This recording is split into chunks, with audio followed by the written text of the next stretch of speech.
Today I got to talk with Pokemon TCG and UFC collector Mack, aka Albino Manatee.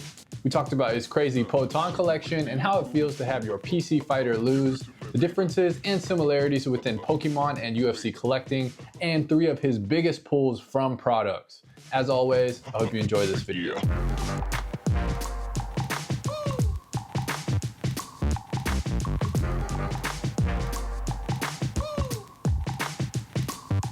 Right, today we got Zach and Mack. It's the Zach and Mack attack. You might also know him as Albino Manatee. Thanks for coming on, man. Yo, thanks for having me. I appreciate you, Zach, and love the box alarm trading content and love the UFC card collecting content. So thanks for all that you're doing to share the hobby with everyone. Yes, sir. Thank you as well, man. You know, I was looking at UFC cards online, trying to find different YouTube channels to watch products and stuff like that. And you were one of the, probably one of the first 5 or 6 channels that I found. Your channel is absolutely massive right now, dude. You are killing it. You got Pokemon, you got TCG, you got UFC. You're all over the place. I love it. You got Star Wars as well, which we'll talk about later. And so do you want to just kind of like run me through how you got into collecting with Pokemon TCG, and then kind of how that morphed also into UFC cards as well on your channel? Definitely. It started off, honestly, I've always been a collector. And in school, I used to get in trouble a lot. And my mom would start to say, all right, if you were good all week, I'll buy you 1 pack on the way home from school at the end of the week. And I used to like agonize. I would pull out all the different packs and I would lay them out on the floor and I would try and like pick what was my 1 pack going to be. And it was between always Pokemon and Yu-Gi-Oh! Were the 2 things growing up that I collected a ton of. Especially like the Team Rocket packs was my favorite set from Pokemon, and then Yu-Gi-Oh! Stuff like Metal Raiders and Legend of the Blue Eyes White Dragon was a lot of my favorite stuff. Nice, man. That's how old are you, if you don't mind me asking? We might be around a similar age group because I was also into Pokemon for a little while, and then probably Yu-Gi-Oh! Was honestly a little bit bigger for me. I really liked the cartoon. So what kind of age era were you collecting in? I'm 31, so born in 1993, August, and I've been collecting, I would say almost my entire life, and collecting a variety of different stuff, just everything that I love, even if it's not just cards, but also like figures and model kits and stuff. I love to collect that too. Nice, man. Okay, yeah, so we're basically right around the same era. So, you were probably playing Pokemon Red, Pokemon Yellow on your Game Boy Advance. That's awesome. Exactly. Do you have any of the like OG original Pokemon cards that you were ripping back in the day? And did you keep those or did they get lost? Or do you have any stories around that? They actually, my mom ended up giving them away to a family friend. Oh, no. Yeah, it's the classic story. I live in Sarasota, Florida, and we get hit by a lot of hurricanes. And one time we were getting crushed by a hurricane. And so my mom just decided to move a lot of the stuff that could be easily damaged. But she's always felt really bad about it, even though she doesn't have to. She doesn't have to.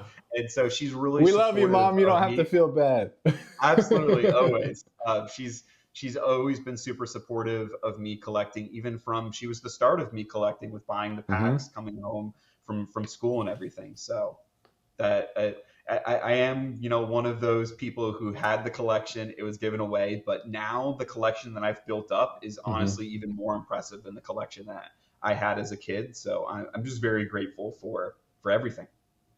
Yeah, dude, that's awesome, man. Your mom bribing you with the Pokemon packs. That's so funny. That's classic parenting, right? So it worked though. Yeah, look at him now, successful, well-mannered adult.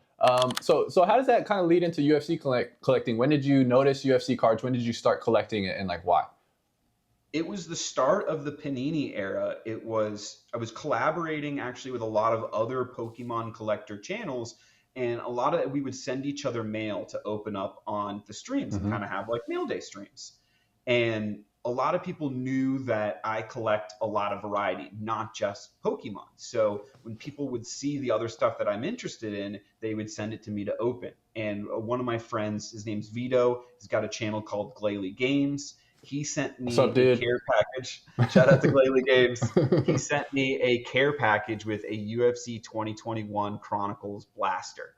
And I opened that up on stream, and I was just like, "Oh my god, this is amazing! The Nate Diaz, the Hamza, Yeah. and even just like the pink cards, I was freaking out about over, and just the variety of Chronicles, how many different styles of sports cards there were, really Right. opened my eyes up, and I was like, oh, I got to get what's the next level? What's the next level from a blaster box? I got to open up a hobby box.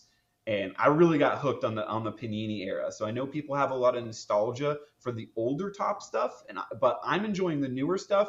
But my more nostalgic is with the Panini, even though it's not too long ago, just because Right. that's what I started collecting UFC with. Nice, man. Yeah, I mean, there's a ton of us that came in, right around that same era, 2020, 2021. We had those stimmies coming in. We had a few extra dollars.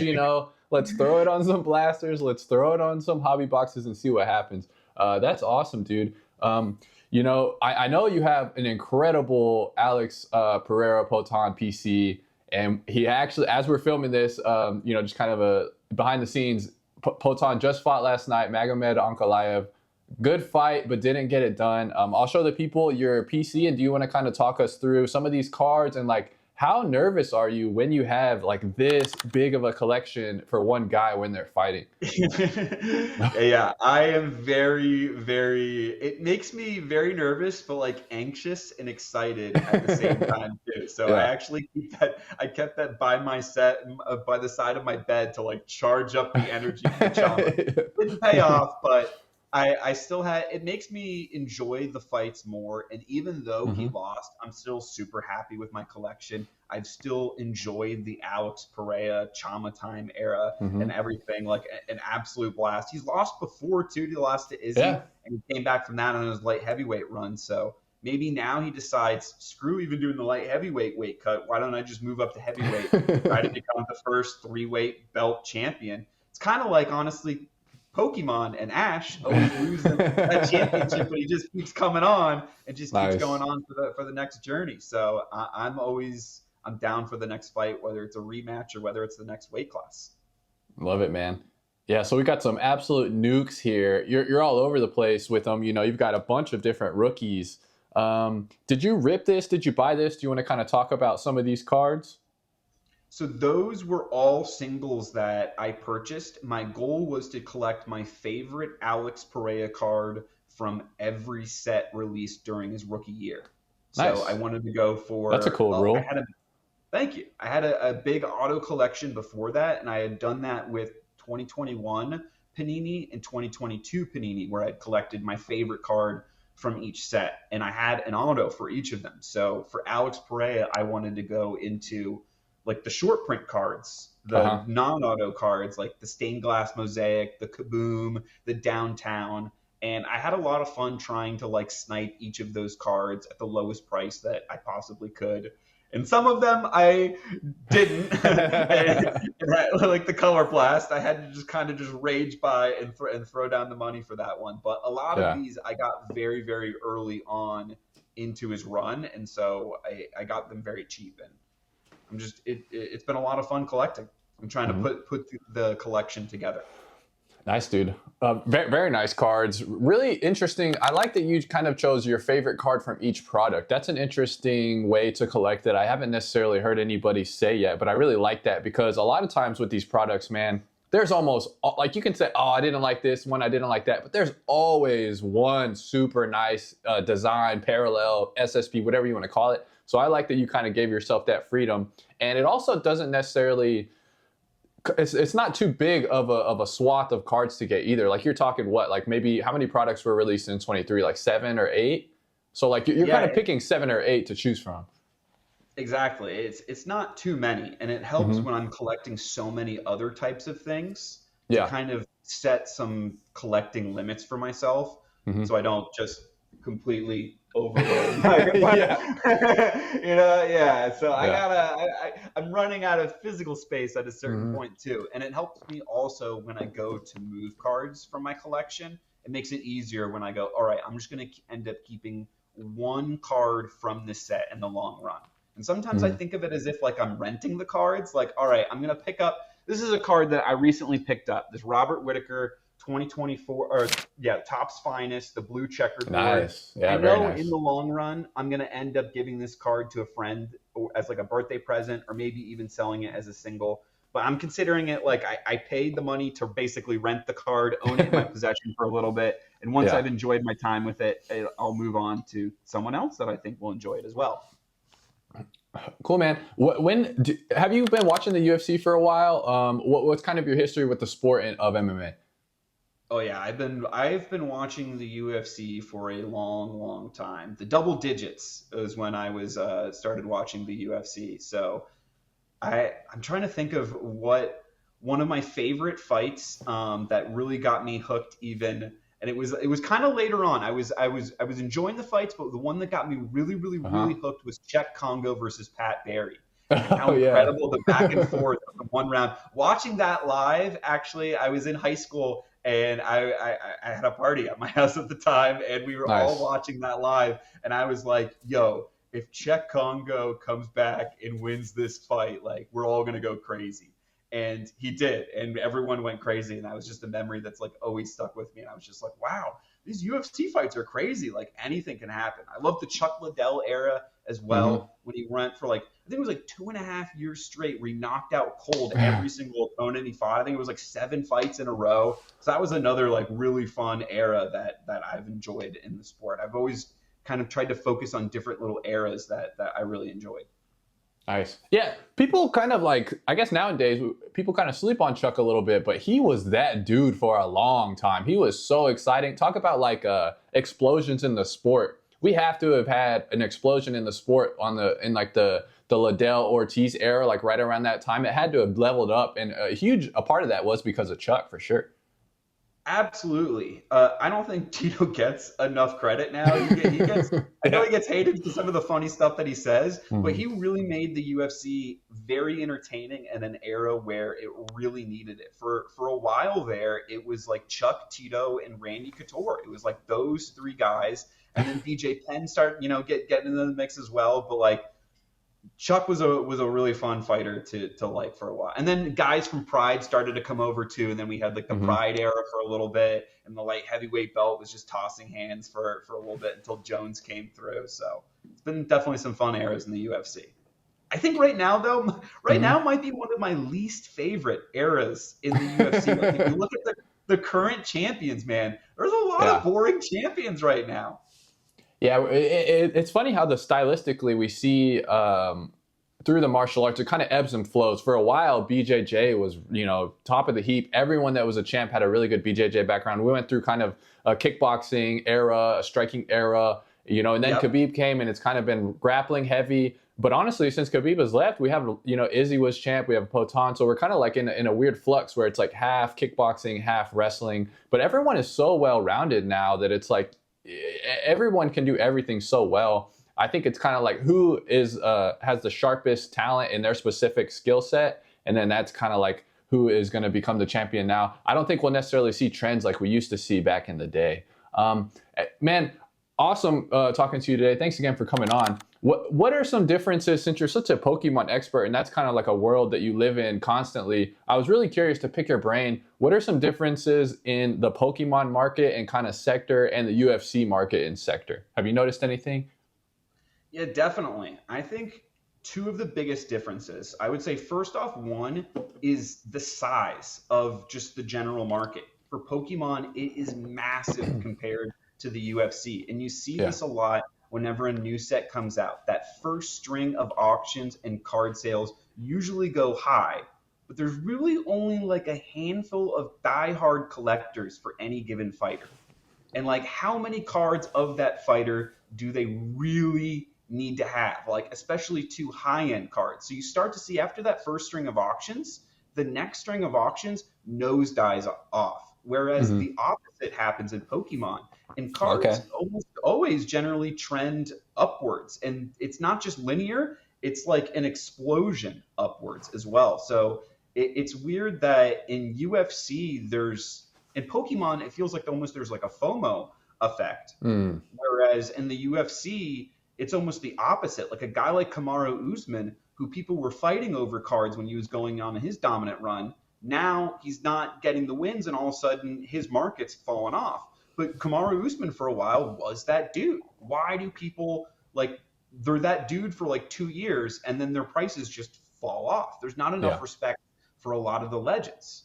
But counterpoint, a lot of the legends get cards every single set. And how many cards for those legends do you really need? How many Chuck Liddell autographs do I really need in my collection? I've got Yeah. multiple. I'm a big fan of Yeah. them. Like, how many do I really need? I don't know. It's hard to argue. Okay, so that's an interesting point about we have legends, right? We have rookie cards with sports fighters and athletes. So how is Pokemon and TCG avoiding like overprinting when you technically only have like a original first edition rookie, right? So how is it continuing to stay fresh when it's basically just like, you know, Charizard, Pikachu? You're like reprinting a John Jones every time that you do a Charizard. So like, what keeps it hot and what keeps people coming back? And then how do we kind of like get that in the UFC area, or can we get that in the UFC area? Okay, so I think that ties into the second thing where Pokemon is connected to a game. And the game, the cards actually have different power levels, basically. Yeah. And so a more effective card in the game is going to become more valuable. And if they're not printing that set anymore, and the only way to get that card, because you're not going to be able to open it from packs, is the secondhand market, but it's still like a viable card in the game, and they can bring back older cards from the game and make them back into the rotation, then that can dramatically influence the price in a way that the UFC just doesn't have, because Right. it's totally dependent on the fights. As long as the fighter is winning and staying active and the fans are liking him, his value, or her, their value will be high. But even as soon as they get a loss, you can see prices fall off 50%, whereas that just doesn't happen in Pokemon. Hmm. Yeah, it's kind of insulated in the fact that like it's not tied to any real tangible outcome. You know, like you're saying, wins, losses, even off the field antics or out of the cage antics, like that could all affect cards. You know, Charizard is not beating his wife. You know, Josh over at 047 made that joke to me a while back. You know, Yeah, but that's a real thing that we have to worry about for John Jones. Yeah. Like our actual, like that's an actual thing in the UFC. Yeah. Although it didn't affect his prices too much. Yeah.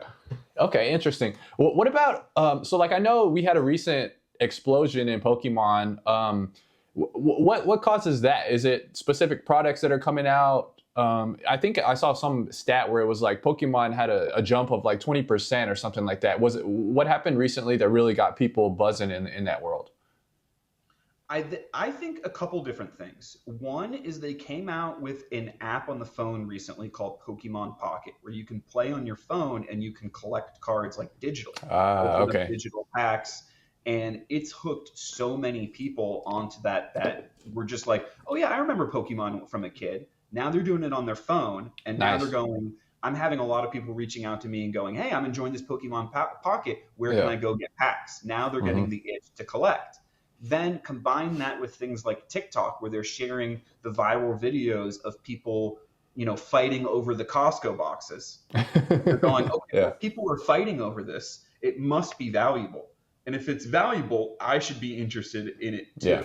So there's a lot of different factors right now. It's also too Pokemon.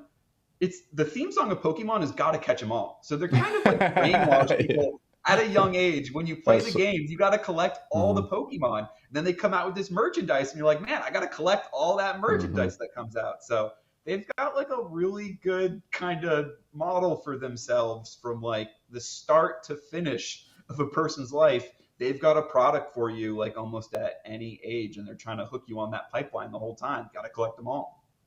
Yeah, man, very true. I didn't think about the recent phone app. I actually saw somebody doing that, and I was like, "Hey, what are you doing? Like, are you collecting cards?" He was like, "No, I just like opening the packs on the phone." And I'm like, "Interesting, man, very interesting."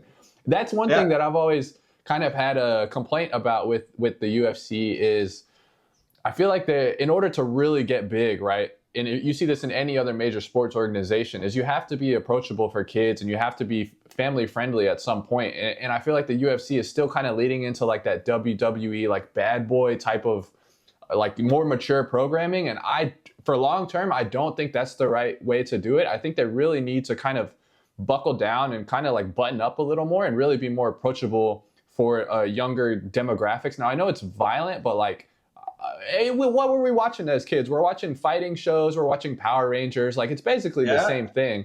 And I would like to see the UFC kind of trend more towards mainstream programming and like better timing for events. We're filming this early, dude. Like a kid can't stay up till 1 a.m. watching fights. Like I think hopefully in the next 5 or 10 years, they'll kind of start going into that so that, like you're saying, we can target multiple demographics and kind of get people more interested, not only in the sport, but then also in the collecting aspect.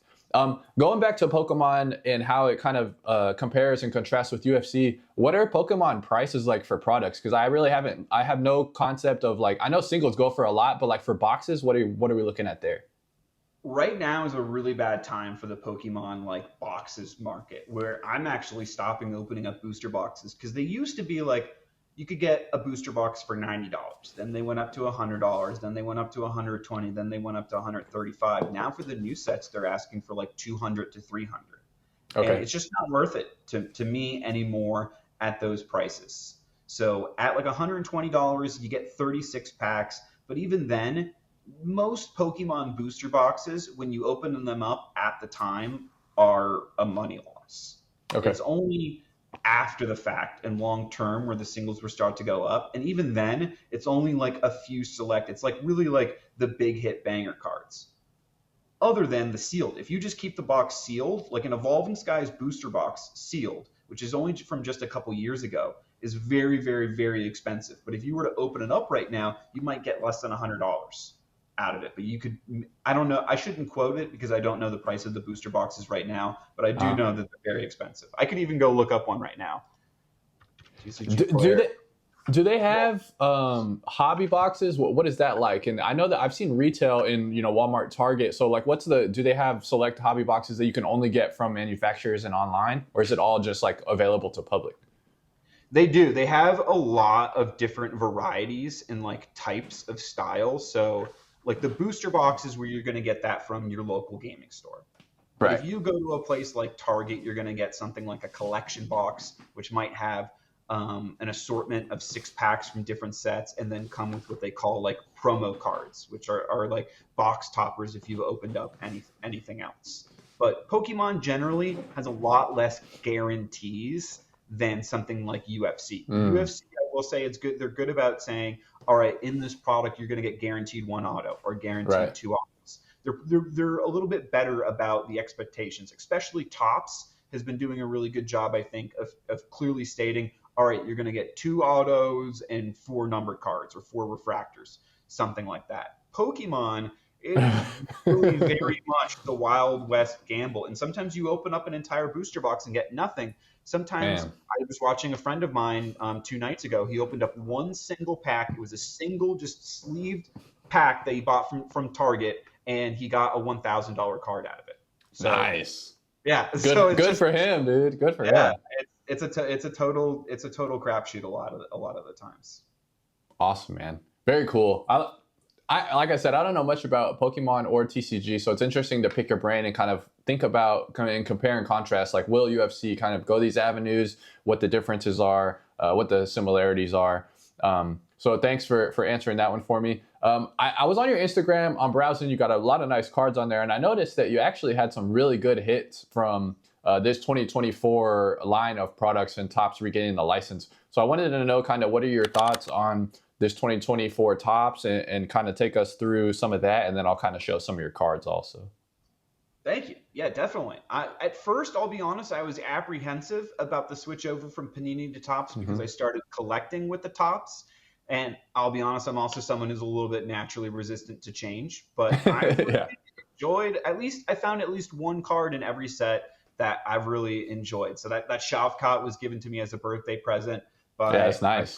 Like Monty. Yeah, very, very, very grateful. The Tatsuro Tyra, I got hit by true exclusives in a break. And I got lucky. I had only done 2. That was only my second break into Topps Finest, and I hit that. So I got very, very lucky. It was just late at night. There was 5 spots left in the break. They were having trouble moving that spot, and they ran it for a much lower break than it usually goes. You're like, I'll take that. Yeah, all right, Juice Man, let's go. Let's run it. And early on, and they hit that. So I've gotten very, very lucky with my breaks, and I genuinely don't know what I've done better with versus hobby or breaks. So you're doing breaks, right? I have very little experience with this. Also, I went into one break, I think, and I spent like $25-$30 on. I think it was a 22 pack, just one pack, Okay. and then or actually maybe it was closer to 50. I can't even remember. I got one of 299 Jared Cannonier, and I was like, I am never doing this again. So I'm Yeah. curious, like, what's the rationale? What's the logic? What are some of your outcomes? Do you have rules for buying specific fighters? Do you do pick your fighter? Do you do a weight class breaks? Like, kind of talk us through some of that. Definitely. I have a lot of rules for it. I'm very specific about how I do it. Different people have different things that work for them. Because I'm going into each set and I know that I just want to collect and keep one card, I'll just have one card that I end up keeping into my collection. I usually try to research ahead of time the checklist to see Yeah. how many spots, like how many potential hits could a fighter actually get. And I try to also, I first off, I'll say I stick to pick your fighters. I avoid the pack outs. I avoid the random weight classes just because I'm looking for something very, Mm-hmm. very specific. And I want to try to maximize how many breaks I can get into usually. So I usually buy a hobby box and then I set aside a budget of whatever I spent on that hobby box, I'll also spend on breaks. So Okay. then I want to try and pick fighters not like Alex Pereira. Alex Pereira would be a fighter that I would go hunt a single for his card, but Tatsuro Taira, I would go and buy his spot if it's low enough. Or Robert Whitaker. Or Robert Whitaker, a lot of times I can get in multi cases for like $8 to $20 for his spot. Right. And I only a lot of times will need one hit to make up all that value. And Mm-hmm. sometimes even just one good break to make up for like 10 breaks if each break I was just putting in like $5 to $8. So I try and stay as low as possible when I am picking the fighters and buying the spots, but I will go a little bit higher if I see like a crazy deal where that spot is running for like under 50% what it usually sells for. Then I'll take the chance on it. And a lot of times I'm also kind of considering it just like entertainment budget. Like I love Right. watching the breaks, I love watching the cards. So I already kind of consider it like I would have donated to that streamer anyways. So I might as well try and get something out of it too at the same time. Interesting. So I like you spend money on a box, right? You open it on the channel. Yes. Let's say that box is $150. So now you also have a budget of $150 to put towards either a specific fighter that you want or one of your favorite fighters, and you do pick your fighter if it's cheap or whatnot. So you're getting into how many, just ballpark, with like, you're doing like 8, 5, like how many breaks can you get with like around the product price? Obviously it's dependent on the fighter, but It depends on the fighter and it depends on the set. So for Top's Finest, I was planning on just chasing Robert Whitaker. I ended up going for Tatsuro Taira. His spot was typically selling for around like $50. I ended up getting it for, or sometimes I was even seeing it in like 5 cases or 2 cases for even as high as $100. I oh got it wow. for 39, and that's usually more than I'm willing to spend on a break. But because I'm seeing it go for those high prices, I'm like, Yeah. okay, I'll take the chance on this one. But once I locked into Tyra at that price, I would have only been able to get Tyra for two more breaks really to then match up with Top's Finest at like $150, $170. Because I also fact in the shipping costs and the taxes too. It's not just the price that I pay for the spot, it's also those additional fees as well. But Okay. if I went for another cheaper fighter, I could get up to like 10 or even like 11 breaks. And if that's not just 11 cases, that would be breaks that would be like 2 cases or 5 Okay. cases. So it ends up being a lot of cases that I'm really going through. So we have a similar amount of value put into each kind of strategy, if you want to call it that. I know that you said it's pretty close this year, and we actually, through the power of AI and quantum computing, we have the technology. Let me switch over, and do you want to kind of compare and contrast the two of those? So I'll start off first with cards that I've hidden out of hobby boxes and packs that I've actually purchased. So Okay, so this starting was off, hobby buys. We're doing. You're buying a box. This is what you're getting. yes, especially during the Panini era, I was ripping a lot of boxes, but did get lucky with a lot of the cards that I was chasing. So for 2022 Panini Prism, I was chasing the Anderson Silva, and actually out of our first hobby box, a friend of mine split, and I got the Anderson Silva out of Nice. 49. So I was very, very happy with that. We split the box, and I actually got this out of one of my packs. So very, very stoked about that. For Select for 2022, I was chasing the Habib Nurmagomedov Relic Auto, and we ended up actually pulling that one as well. So Wow. very, very happy You're about that. calling your shot, dude. You're Babe Ruth calling your shot, and then you're hitting it. That's awesome.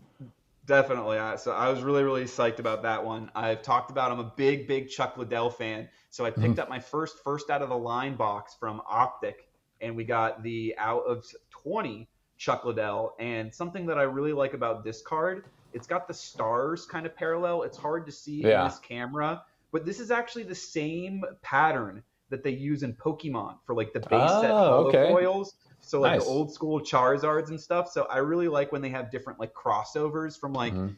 sports and Pokemon and Yu-Gi-Oh and stuff, and I see the rarities and I'm like, oh, that's what they use from like Pokemon, or that's what they use Yeah. in Yu-Gi-Oh, and then I'll see it in sports cards. I really, really love seeing that. Um, then from this is probably one of my better. That's probably my best UFC pull that I got is the Hamzat Yeah. 2023 Massive. Prism Color Blast. Definitely. Very, very, very happy to pull this card. And I got this one on a box on the channel. And I also had a BJ Penn Mojo Champion auto in that. I PC Nice, Mojo man. BJ Penn. So I was That's a really, loaded really happy box. about that box. What's your plans with that Hamza? With him being, and basically he's right on the verge of a title shot. If that's not something you want to hold long term, you talked about kind of renting cards and that philosophy. Could be a good time to sell. So what's your plan with that one? It is. I actually have it for sale on my eBay. All right, I check it think out. I'll right link now it I'm the in the lowest description. listed on eBay right now. I think I'm the lowest listed price, and I've been receiving a lot of offers. I Yeah, receive at least an offer every single week on that card dude, since it's been nice. up, but I've got a price in mind, and I don't want to let it go unless it hits that price. Perfect. Sounds good.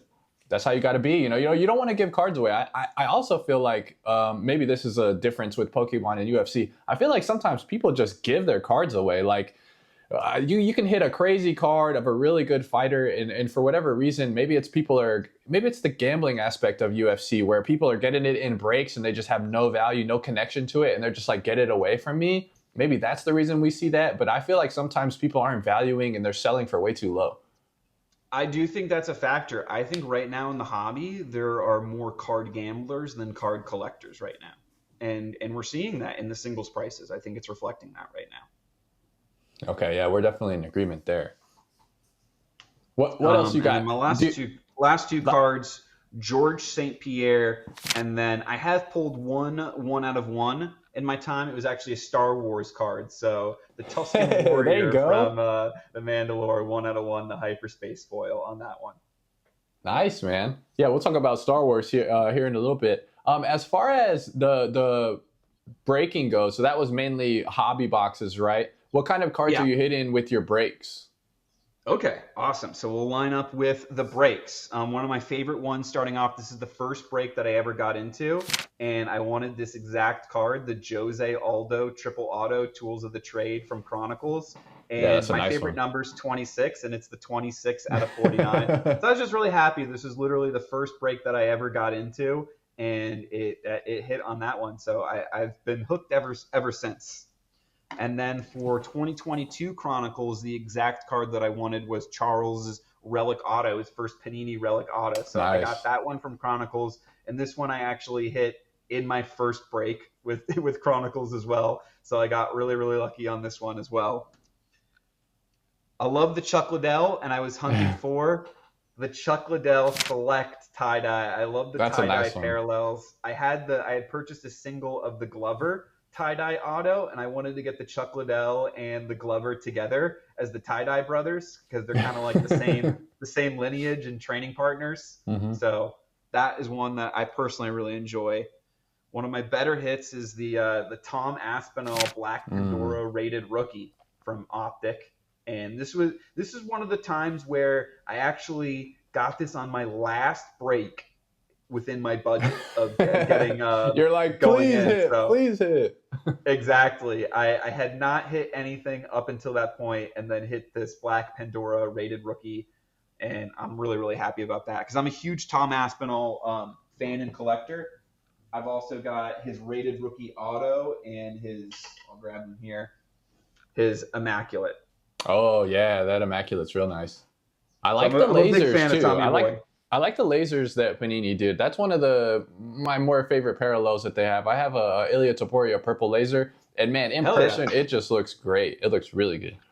I agree. I tend to like cards, and I call it like dancing in the light. When you look at them Yeah. and it kind of like moves Hmm. and stuff, I tend to favor cards and parallels like that. That's why I also love the Mojo parallel a lot. Nice, man. All right. And then Oh, I you got got two more? more actually. Sorry. Oh, dude, Yeah, he's got hits yeah, on we're hits. ramping up. We're ramping up. So I got then just recently I hit these cards in the same Oh, break. nice. The 1/8 Sean O'Malley from Topps Knockout, and then in the same break I hit the 1/1 Baby Shark, aka Auto. And these were both pulled by Chicken 1/1. So this was my Wow, first 1/1 that I hit in a break. that's crazy, man. That's pretty incredible. It was also my last one on the budget for Topps Knockout. So I got lucky Yeah. on that one. It was another buzzer beater. Yeah, you're chunking them up with 2 seconds left, and they keep falling for you. I'm happy about that. We looked at some awesome cards already, but I asked Mac. I was like, dude, what are your 3 favorite cards? Like, you can only have, you can pick 3. What are they gonna be? And then he sent them over to me, and I'm curious to kind of pick your brain on why these are and maybe some values. How'd you get them? First up, we'll go ahead and go to screen share. Is this One Piece card? And tell me about this one, man. So this is the super pre-release winner. You had to win a tournament before the game even officially came out, and I had to buy all of the cards in Japanese, translate them all into English, and then print out like printouts, double-sided printouts to memorize what all of the cards did, so I could practice for this tournament. It was Wow, an that's extremely awesome. competitive tournament. Thank you. And So, in the so you're a finals, beast. So you're a beast on these games too, huh? Like, do you play Pokemon and play One Piece a lot, the TCG games? I don't play Pokemon, but I do play a lot of other trading card games. Right now, I'm trying to do a challenge on the channel where I'm trying to get back into Yu-Gi-Oh, and I want to win Okay. a Yu-Gi-Oh tournament using a deck of cards that I've only pulled on the channel. Like I've pulled all the Oh, cards on the that's fun. channel and put a deck together with that, and then try and win a tournament with that. But I do like to compete in a lot of card games, and you can get a lot of crazy prizes. Yeah, this In is this really one, I had cool. to play against in the finals a guy who was a former national champion of a previous Wow. card game and a commentator for card games currently. So it That's was a really, sick. really tough game, and I think this card's around like 2K right now. So Wow. definitely, I'm happy. I'm happy with the prize. Yeah, so this is interesting because it's a trophy as well as, being like a really cool card. So do you ever see yourself getting rid of this, or are you just going to keep this for memories? I'm probably going to keep this one for memories, but if I haven't been playing this game in particular as much, but if I got back into it, it would be really cool to go to a major tournament and Yeah. try and win some of the even bigger prize cards because stuff like the national championship card sold for like $500,000. Oh So it's my gosh. yeah, That's it's sick. that's one of the things where like the UFC cards doesn't Yeah. have that tie into the game, and when the Hmm. prize cards are so big, people are paying big money for cards that are effective in the game because you can actually win like real money. Yeah. I've got friends that have bought in cars with the money that they've gotten from prize cards from tournaments. Awesome, man. Very cool.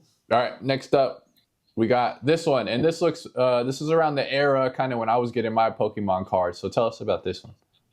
This is my favorite Pokemon artwork. It's the first one for Dragonite, which is my favorite Pokemon. Old school card, and this is even before the English version. So the English version was printed around like 1999 or 2000. So the Japanese is like the first Yeah. first edition one. And this was actually gifted to me by a friend of mine, my best friend Ruse Pokemon, who was the co-president of the boxing club with me in college. We watched all the fights together. Huge. Nice. We even watched the fights together last night. He was my sparring partner and everything. So we kind of been collecting cards back and forth with each other and sharing gifts with each other. And this was just an incredible gift that he shared with me. Yeah, very nice, man. You got 97 and a Gem Mint 10. I would imagine the pop on that is pretty low. That's a really cool card. Yeah. Yeah, it's definitely a treasure. And then we got this one. So I don't know. This is Bleach, right? Yes. So this is an anime. Bleach I didn't is my realize favorite that. anime. Yeah, I didn't realize they also had a trading card game for this also. Is this new, or how long have these been around? This is like a brand new game. This is the main game that I'm playing right now. It's called Union Arena, and it's basically the Super Smash Bros. Of card games. All right. Where every single set is based on a different anime or show. So Demon Slayer, Jujutsu Kaisen, Wow. a lot of Bleach, every single one Punch Man gets its own set in their own decks. And then that you is can very play smart. against each other. So you got like a Bleach deck against a Hunter x Hunter deck or a Demon Slayer deck or all these different animes. And now they're trying to like tap into some of the more older school ones like Yu Yu Hakusho, Rurouni Kenshin. Oh, yeah. And so it's a pretty fun game to play because everyone comes to the tournaments with like their deck for their favorite show. And everyone's got their different favorite show from growing up. So you see a lot of different variety at the tournaments, which is pretty fun. That's very smart of them to think of that concept, because now you're tapping into not just one fandom, but like multiple fandoms, and then the ability to kind of mesh things back and forth in order to, achieve your goal in the game. That's really, really smart, man. Definitely. Yeah, and I think doing the different sets gives people reasons to keep collecting. Yeah, I'm seeing a theme here where the TCG aspect really kind of entices people to continue to buy products because they enjoy playing the game, which is something that, I don't think we've ever seen that in any type of sports cards where they also have some type of game aspect tied to it. I don't know if they even can do that, but that would be kind of interesting. If there's any sport that could, I think it's the UFC. I think a UFC card, like they could actually do a card game where you have a fighter, you draw a hand, the hand is different combinations. You can, string together a 1 and a 2 and put it together. All right, you played the 1 and the 2. Now you can throw out the Chama left hook, and that's the ultra rare card or something like that. So there's a lot of different things that I think they could do with a UFC card game and use different fighters as like the ultra, like their signature techniques as like chase cards that people collect. And I don't know, it's something that Fanatics could even potentially tap into because they're doing a lot of interesting things right now. No, for sure. Yeah, especially, we have the UFC actual video game. So like you could even kind of mimic some of those stats that you have for the video game and then kind of put them on the card. Because I was thinking like, well, you don't want to be like disrespectful and put, like some fighter only has like super weak card. But I guess they already do that with the video game. So it wouldn't necessarily be an obstacle to overcome, I think, because of that. Totally. They have a system like it right now already in the EA game where you can like... You actually, I think, open up packs, and it does give you like different like signature moves and different stats, training and stuff that you can like add to your fighter. So I don't know. That would be something that if they made in a physical form, I would be interested in collecting it. I'd rip a box for sure. Yeah, maybe we'll end up seeing that one time. All right. So next, I asked you. We looked at kind of your favorite cards of all time, and then we saw one of these already. But what I asked Mack, I was like, "What are some of your 3 best hits that you've ever had from a product?" Do you want to kind of talk us through some of these in this one right here? This one is definitely my best hit of all time. The Super Saiyan 3 Son Goku. It's a ghost rare, so you can see all the artwork right now. But if you actually move the card, the artwork disappears, and it just looks like a reflective mirror. And you just can't see anything at all. So it's a pretty unique type of card. I love ghost rares. It's one of my favorite types of rarities across any card game. Might be my favorite across anything to collect. And I sold this card for $3,000 the week that I pulled it. So it was definitely my top pull. And at the time, I had bought in that box and I had it sitting on my desk for the whole week. And I was praying to God, if it hit the ghost rare, I promised that I would sell the card. I'd pay off all my taxes, all my debt, and just completely cover all of that. And that's what I did. And that it was an awesome feeling. That was one of my first bigger card sales that made me go, okay, you know what? I'm ready to move on to some of the stuff in the collection. Even though I really enjoy it, I really think it's cool. Right. I can still enjoy my time with it and be happy that it helped me do some other things in my life. Yeah, definitely. I mean, I've kind of had, I have a number in mind where if I ever pull a card and it's over a certain number, I have to sell it no matter what, if I want to keep it or not, just because, the tangible benefits that you can get from selling a card and that affect, your family and your real life. To me personally, I'm going to take that and I'm going to, see those benefits in real world instead of the collecting side of things. So I completely understand. I agree. That same week is actually the same week that I pulled the Hamzat Color Blast. Oh, And wow. in hindsight, I do wish that I sold the Hamzat that week, because that week it sold for 2,700. Now I know the market's not close to that price now, but that's one of those things that I do. It's probably one of the cards that I regret the most not selling at that time. But now that the market's fallen on Hamzat so much, I'm like, well, now it's really not worth it for me to sell unless I really get that specific number. It's really not worth it, because I remember when that card sold for 2,007, sold for 2,000, and so on. Nice. All right, next up, let's check this thing out. We're talking about it right now. We got the Color Blast. Yep. You pulled that. We talked about it earlier, so we don't necessarily have to hit on it too much more. But again, go check out this in the description. It'll be on eBay if you guys want to put a bid in and maybe pick this one up. And lastly, we got this one. Tell me about this one. So this is one of the top modern Pokemon cards right now. Everyone's saying that Umbreon is the new Charizard right now. And this card specifically is called the Moonbreon, because it's Umbreon reaching for the moon. This is actually the card that a friend of mine I was mentioning pulled a couple nights ago, just grabbing one loose pack and pulled a $1,000 card. And this was that card. I do have it also graded in a PSA 10, and it's a really, really hard card to pull. The set's called Evolving Skies, and people call it Evolving Cries because it's one of the biggest Pokemon sets of all time. So when you have something that's a really high rarity card like this, and then it's in such a large set with such a low pull rates, it just makes it astronomically rare. So nice, definitely, man. I like it. Definitely a treasured part of my collection. So we've talked about pretty much everything you could talk about as far as different. I saw Bleach today. I've seen anime cards. We saw Pokemon. We saw One Piece. We talked about UFC. We haven't really talked about Star Wars yet, and that's something that I wanted to talk about. Shout out to Mack, one of the B.A.T crew members. He wanted to know kind of what your thoughts are on Pokemon, and do you have anything that you like specifically? And then I wanted to show this card because I thought this was sick, and I wanted to ask you about this. Is this a metal slab here? What is this? So that's from something similar to Union Arena. It's called Weiss Schwarz, where it also features a lot of different animes, cartoons, different like Marvel as well, like a collaboration of different media franchises, I guess you could say. So they also did Star Wars as well. So that's the SSP, one of the highest rarity cards in the set, if not the highest rarity card. And that was actually gifted to me by an insanely generous friend of mine, Card Export. And that's awesome. He actually gifted me that Umbreon VMAX as well. Not the one that I pulled, but the one that I have in the PSA 10 as well. So he's gifted me some incredibly generous cards. And funny enough, I've actually got he's getting ready to I've known him since I was 15, and he's getting ready to move in the next couple months. And I've got a pretty nice going away present for him that I've got as a surprise. Nice. Shout out to that. Love to hear about, the goodwill in the hobby area. Yeah, this is a sick card.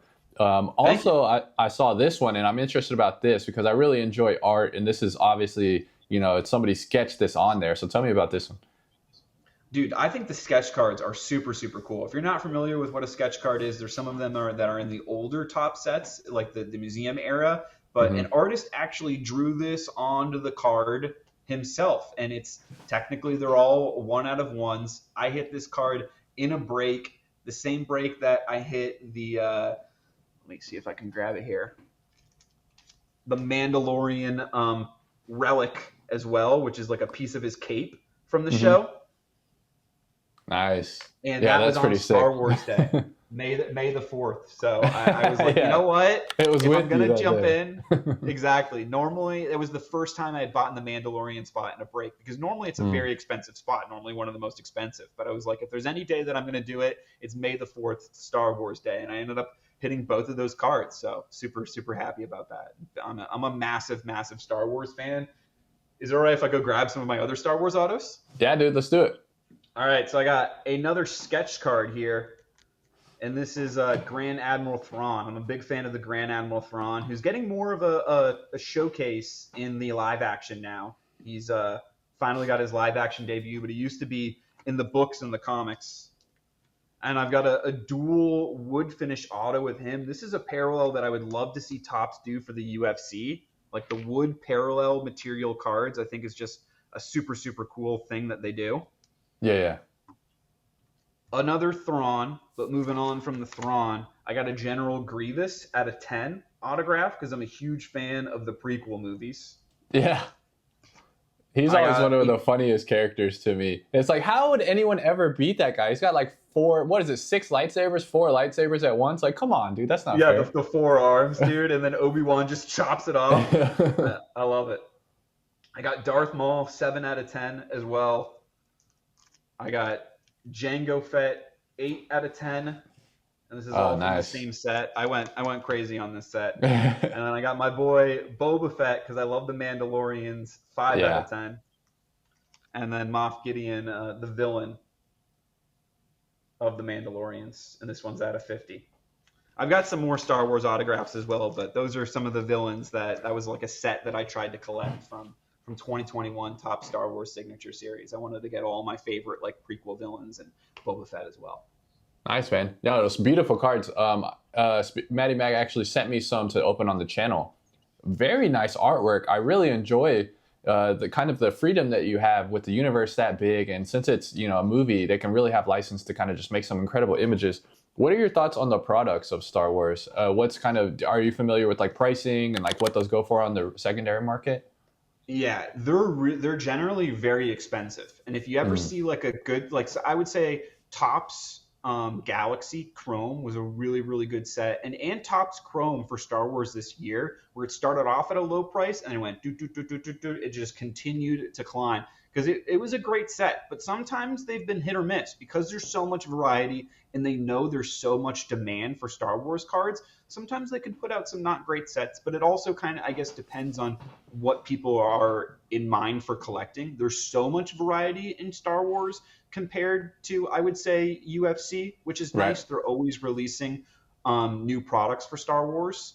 But at the same time, because there's such a big market for it, the prices can sometimes go crazy, especially if you're looking for like a big name character like Luke, Han, or Leia. Like just kind of almost forget about it. But interesting. Yeah, because I haven't ever ripped any of those products.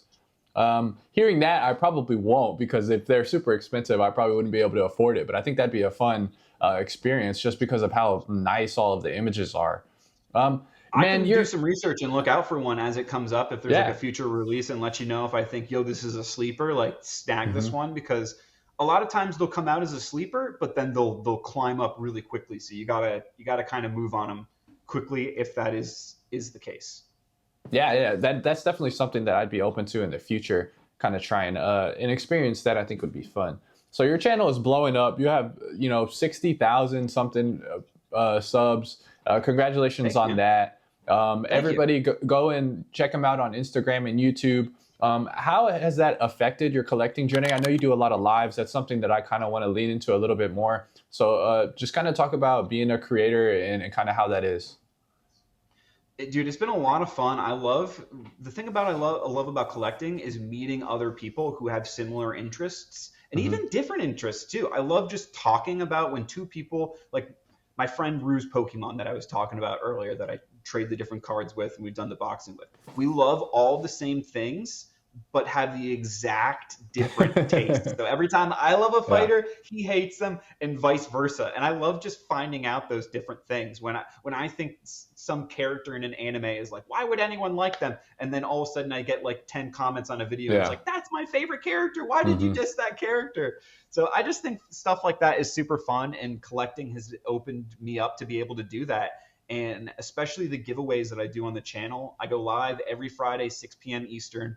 And for 3+ years now, I've done giveaways every live stream and to people all over the world. So just last week, my winner was in the Philippines. I just shipped out to someone in Ecuador. It's every Wow. single week. It's all over the world, which has been really cool. I got a package that I got to do to the UK as well, Chile, anywhere, almost anywhere in the world. I've shipped to, and it's just pretty cool knowing that like I've got people from all over the world that are watching and enjoying, and it's just awesome. It's super cool. It makes me smile just thinking about it. Yeah, man, the connection and the camaraderie you can get, within the collecting community is awesome. The international aspect is really cool too. I know me and Damien did a live. We had people from Yeah, Spain, from Australia, dude. Like people across the U.S. It's really interesting and really a fun time. And I'm kind of glad to be in the YouTube position and just talking to people, through the internet because the connection is really fun and you meet some really good people. So everybody go and follow him, check out his stuff. He's usually what you're opening pretty much every UFC product that's released at this point, right? generally. The only one that I recently didn't put out a video for Topps Finest. I did actually pick up a box for it. The video just got corrupted, but honestly, or not Oh Topps Finest, for no. Gold Label Oh, actually. okay, okay. But the box was so bad for Gold Label. I did not like Gold Label that I was like, you know what? I'm not buying a second box for this. We're just going no video. That was garbanzo beans.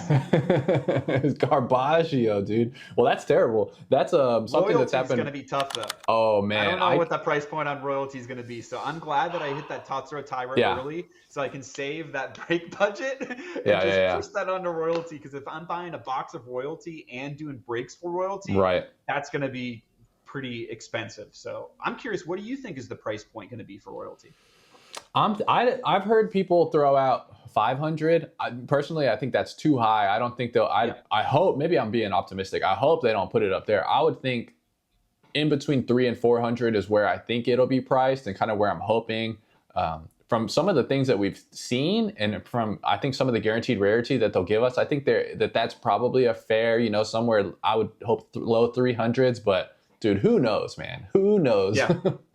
Well, what It's are your hard to thoughts? predict. I think you're right on the money. I think somewhere between 300 and 400, probably 350 or even 400 is where they land on. But they surprised me with the price point for Finest. I think Finest was Yeah, a great price point. So, it really was. especially compared to Gold Label. And even I thought at the time Knockout was a better price point than Midnight because you're getting the three autos and Yeah. a relic. So you're getting really like four guaranteed hits. And they brought even Finest down lower than that. So Hmm. I was impressed with how they handled that and how they responded to the backlash from Midnight, if you will. I don't know if backlash is the right Yeah. word from it, but it definitely took them longer to move the Midnight boxes than it did the other sets, and they had to even lower the prices on those to end up moving the Midnight. So I think they kind of learned from that one. They can't just sell Breaker Delights boxes as the only hobby product and at that expensive price point. They got to have something a little bit more mid-range for the people that aren't looking to throw down a down payment just to collect the cards. Yeah, it's pretty insane, but I agree. At least Topps seems to be kind of trending in the right direction with their pricing.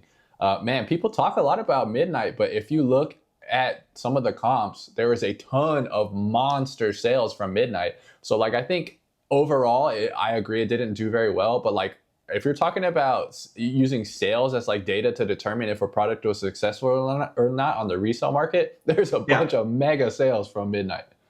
Midnight is a weird one, though. Midnight is an interesting one because a weird thing happened with Midnight where I think it's the owner of Buffalo Wild Wings tried to Hmm. collect all of the Midnight case hits. He wanted every Okay. single case hit for the He's the Midnight. So one he guy started doing it buying. all. He's the guy who bought the Alex Pereira $30,000 one out of Okay. one.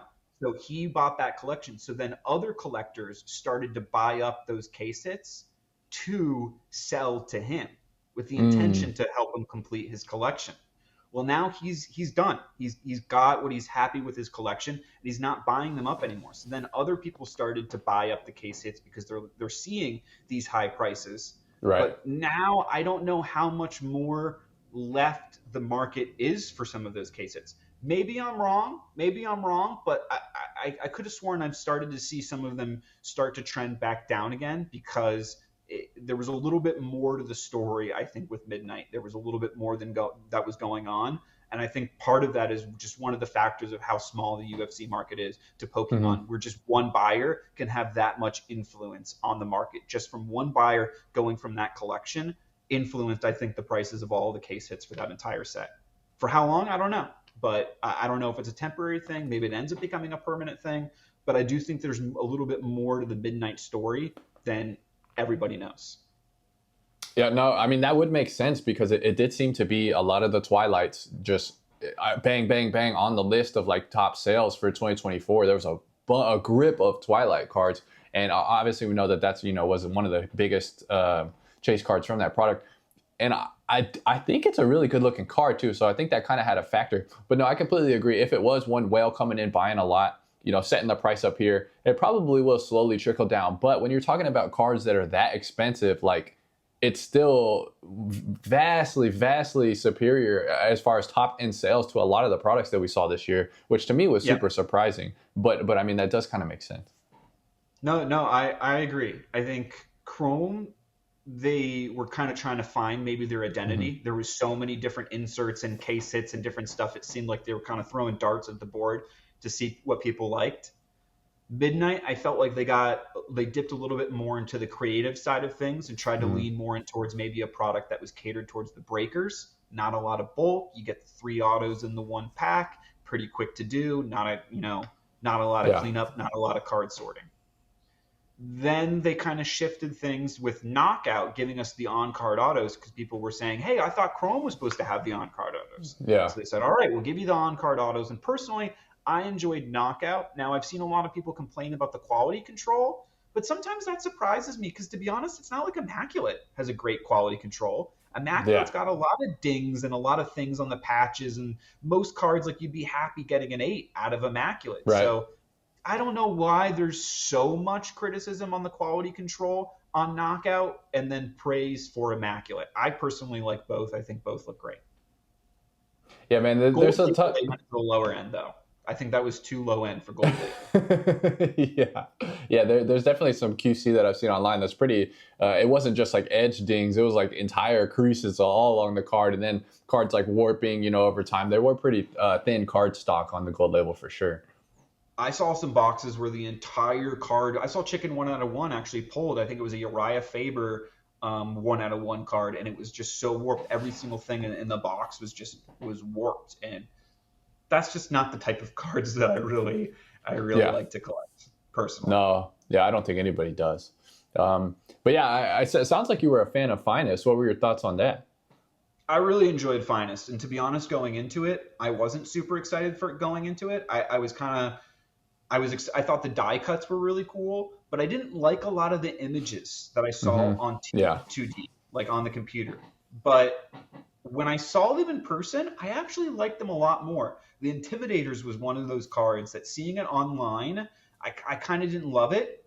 And then seeing it in person, where it's almost got like a 3D depth effect to it. Yeah, they did. Seeing checkerboard parallels, I was like, oh, wow, this is actually a lot nicer than I thought from online. So it's definitely, Finest is a set that made me go, okay, I got to go a little bit more open-minded. Maybe I've gotten too close-minded after the gold label, but then the Finest brought me back open to the, all right, I got to kind of be a little bit more open-minded, because even the gold shimmers and the mega boxes, I think they did a great job with the mega boxes. I think the mega boxes. The megas were loaded this year, man. For price point and for the potential to get, the glove die cut is pretty solid. And then the gold's up 39, that's a pretty rare parallel. And it seems like almost most of the people that I've talked to seem to be getting about 1 of 39 per box. So for $60, that's pretty good odds, man. Definitely, I think that was one of the better, or definitely the best mega box we got, because we only had one other one with Topps Chrome.